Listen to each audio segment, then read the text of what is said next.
kapuso, long-distance relationship kon LDR. Kana ang usa sa mga ginaatubang sa mga couples karon tungod na sab sa atong sitwasyon nga naay pandemya. Karon nga niluag-luag naman ang restriction, posible na gyud ang pagkitaay. Maong karon, daghan ang mga nag-viral online tungod sa mga videos sa mga magtiayon o mga couple nga at last nagkita na. And to give you a hint kung kinsa atong makauban this morning, mga kapuso, let's watch this. I'm a lonely man.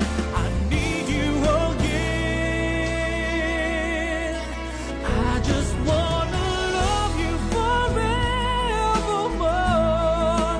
And I wanna hold you just like before. And maybe someday we might just find a way and we can love forevermore. I just wanna love you forevermore. And I wanna hold you just like before. Oh, and maybe someday we might just find a way and we will love forevermore.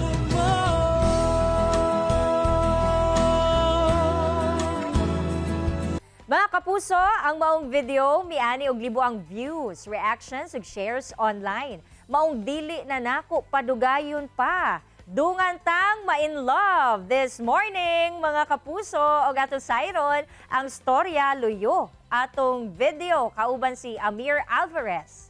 Hello Amir and welcome sa At Home with GMA Regional TV. Kumusta ka? Good morning. Okay lang po. Thank you so much for inviting here. Amir, daghan ang nalipay sa inyong parakita with your boyfriend. Gumikan, maupato ang unang higayon nga nagkita mo isip mag-uyab. Unsa ba ang inyong reaction niini? Wala po akong idea about the viral. Kasi po, nag-video po ako ng aking cousin na si Mrs. Celestial. And then, sabi niya sa akin, i-post ko daw sa Facebook. And then, nung na-post ko po sa Facebook, naka-private po siya, only friend lang po siya na makakita ng videos. And then, sabi naman ng kaibigan ko na si Melvin Talino from Colombia, i-public ko raw. So, nung na-public ko na siya, marami po siyang nag-share, and then marami na pong nag-comment, marami na pong views, mahigit na po 1.5. Hindi ko po so katakalain na gano'n na po yung result ng video ko, and then marami na po siya nag-share sa kalaunan nga nagkaroon na siya ng 20K. Wala po talaga akong idea about that. Amir, daghan na gusto makahibalo. Paunsa ba nagsugod ang inyong love story? Kita po kami through Facebook po, and then nag-message po ako January 2021 sa kanya, and then February 21 nag-response po siya sa akin. Doon na po kami nagkaroon ng conversation, and then getting to know each other na po, and then nag-share siya sa akin ng life niya, nag-share din ako ng life ko sa kanya, and then naging compatible yung namin, yung pagkakilala. Yun lang po, and then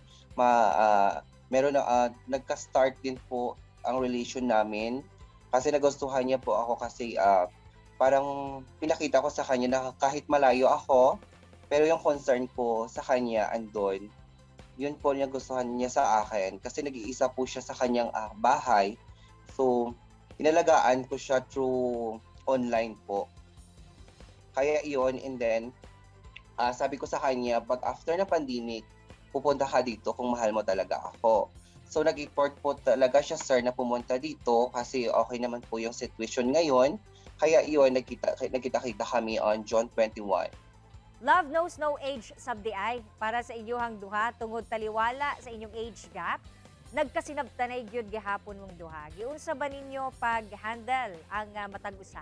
Yes, sabi ko nga po nga sa aking boyfriend po, I don't care about the age kasi yung edad po is a number only.